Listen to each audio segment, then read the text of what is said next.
नहमदुहु व नुसल्ली अला रसूल करीम अम्मा बाद। पश्चिम बांग्ला का पीर फुरफुरा दरबार शरीफ मुजद्दिदिया जवान पीर अबू बकर सिद्दीक रहमतुल्लाह अलैह का संगठन ऑल इंडिया मुजद्दिदिया मिशन सर्वधर्मों सम्मेलन कमेटी के सदस्यों हैं हम मोहम्मद आसिफ। इसके अलावा सर्वो भारतीय जातीय कांग्रेस नेशनल इंडिया गठबंधन पश्चिम बांग्ला राज्य कांग्रेस कमेटी के सदस्यों हैं हम हिंदू मुस्लिम सिख ईसाई जैन क्रिश्चन आदिवासी दलित हम सब हैं भाई भाई। मजहब नहीं सिखाता आपस में बैर रखना, हिंद है हम, ये वतन है हमारा। ये मौजूदा शासक दल एनडीए के समर्थन में बीजेपी के सरकार और नरेंद्र मोदी साहब के शासनकाल में जिनकी फितरती है झूठ बोलने की और झूठे वादे करने की, तो उनसे क्या उम्मीद किया जा सकता है सच्चाई की और सच बोलने की। इसलिए कि 2014 से लेकर अब तक के 2025 तक के समय में इन्होंने जितने भी वादे किए, जितने भी काम किए, इन सारे चीज़ों से ना तो जनगण को कोई फ़ायदा मिला, ना देश को, ना समाज को, ना किसी विशेष जाति धर्म को उसका कोई लाभ मिला। बल्कि बाबरी मस्जिद से लेकर अब तक जितने भी मुसलमानों के साथ बीजेपी शासक दल ने व्यवहार किया है, सरासर ये सब संविधान के खिलाफ, आइन कानून के खिलाफ और बेईमानी और बेइंसाफ़ी किया गया है।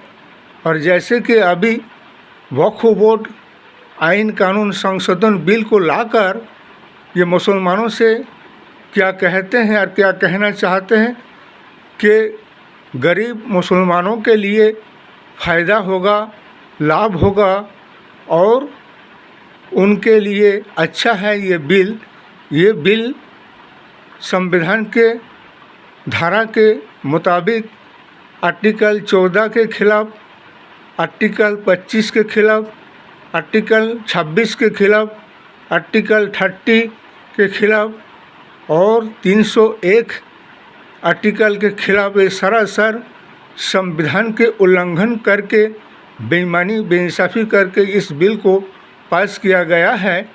लेकिन अभी सुप्रीम कोर्ट में इसका मामला मुकदमा दायर किया गया है और सुनवाई है 16 अप्रैल को। तो इसमें पता चल जाएगा कितने सारे संविधान की धारा के उल्लंघन करके इस बिल को लाए गए हैं, पार्लियामेंट में, राज्यसभा में पास किया गया और आइन कानून के रूप दिया गया। इसलिए हमारे सुप्रीम कोर्ट के जजमेंट से ये कहना है कि ये कहीं ऐसा ना हो कि इसका दुर्व्यवहार करने लग जाए। इसलिए इस पर अभी सुनवाई जब तक ना हो इस आइन कानून पर रोक लगा दिया जाए। और रही बात बाबरी मस्जिद की जो फैसला हुआ था, मुसलमानों को ना उसका इंसाफ पर न्याय मिला, बल्कि संविधान के खिलाफ आस्था के बलबूते पर मुसलमानों की ज़मीनों को छीनकर उन्हें दूसरी जगह 5 एकड़ ज़मीन देकर और उन्हें अपने आस्था के हवाला देकर उस जगह को छीन लिया गया। उसके अलावा सुप्रीम कोर्ट के मजिस्ट्रेट रंजन गोगोई को राज्यसभा का सदस्य बना दिया गया। तो ये तो हुआ मुसलमानों का भलाई, देखिए कैसा भलाई कर रहे हैं।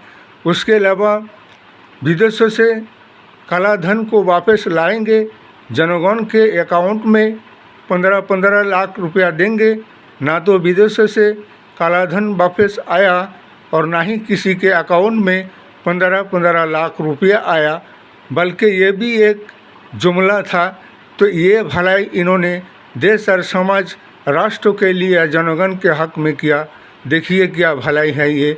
इसके अलावा जो कि वक्फ बोर्ड बिल को लाए हैं, ये सरासर मुसलमानों की अधिकार हक को छीना जा रहा है और वक्फ बोर्ड के संपत्तियों पर कब्जा जमाने की बात है। इसीलिए ये तो हमें बिल किसी भी हालत में मंजूर नहीं है। और रही बात मुसलमानों को समझाने लागे है कि तुम्हारे हित में या तुम्हारे लिए गरीबों के लिए अच्छा है, लेकिन ये क्या अच्छा करेंगे। अब तक तो कोई अच्छा करके मुसलमानों को दिखा नहीं सका, सिर्फ झूठ बोलने के सिवा और कुछ नहीं है। इसके अलावा मुसलमानों को ईद के नमाज जब सड़कों पर अदा नहीं करने दिया जाता है, उन्हें उनके घर के छत पर भी नमाज अदा नहीं करने दिया जाता है। उनके ड्राइवरी लाइसेंस और उसकी छीन लिया जाएगा, उस पर जुर्माना लगाया जाएगा। तो ये भलाई इन्होंने मुसलमानों के साथ किया है। देखिए कैसा भलाई है ये। तो इसका क्या उम्मीद रखोगे कि वक्फ बोर्ड आइन कानून में ये मुसलमानों के साथ भलाई करेंगे। इसलिए ये सब बातें हैं, फजूल की बातें, धोखा देने के सिवा और कुछ भी नहीं है। इसलिए हमारे नेशनल इंडिया गठबंधन सर्वभारतीय जातीय कांग्रेस को आने वाले समय में राज्यों में, विधानसभा में, लोकसभा में, इसके अलावा पंचायत जिला समिति में जोई बनाइए और एक परिवर्तन बदलाव को लाइए और ऐसे जुमलेबाज भ्रष्टाचार सरकार को हटाइए। इसलिए कि इनसे देश और समाज और राष्ट्र की कोई भलाई की उम्मीद नहीं रखा जा सकता है। 2014 से अब तक तो इन्होंने सारे जनगण के संपत्तियों को अडानी अंबानी के हवाले किए हैं और वक्फ बोर्ड के संपत्तियों को भी अब अडानी अंबानी के हवाले करने पर लगे हुए हैं। इसलिए इस बिल को रद्द किया जाए। हमारे भाई संजीव खन्ना से यही कहना है कि इतने सारे धारा के उल्लंघन है, इसलिए इस बिल पर रोक लगाया जाए। और जो मुसलमान कुछ ऐसे 2% 3% है, इसलिए कि बेईमानों से उतना नुकसान नहीं पहुंचते हैं जितना कि मुनाफिक मुसलमानों से नुकसान देश और समाज और मुस्लिम समाज को पहुंचाते हैं। इसलिए मुनाफिक की इबादत अल्लाह के दरबार में कबूल नहीं होगा।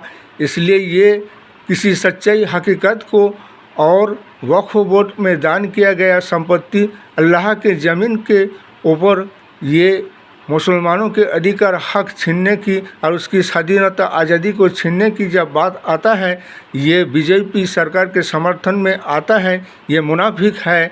ऐसे लोगों से देश और समाज को कोई फ़ायदा नहीं हो सकता है। इसलिए हमारे सारे नेशनल इंडिया गठबंधन शरीक दल से यही कहना है कि आने वाले समय में हमें अपने जद्दोजहद जारी रखना है और इस बिल के मुखालिफत करना है, जिसे कि सुप्रीम कोर्ट से संजीव खन्ना साहब इसे रद्द किया जाए। इस वीडियो को ज़्यादा से ज़्यादा लाइक दीजिएगा, शेयर कीजिएगा, सब्सक्राइब दीजिएगा। जय हिंद, जय भारत।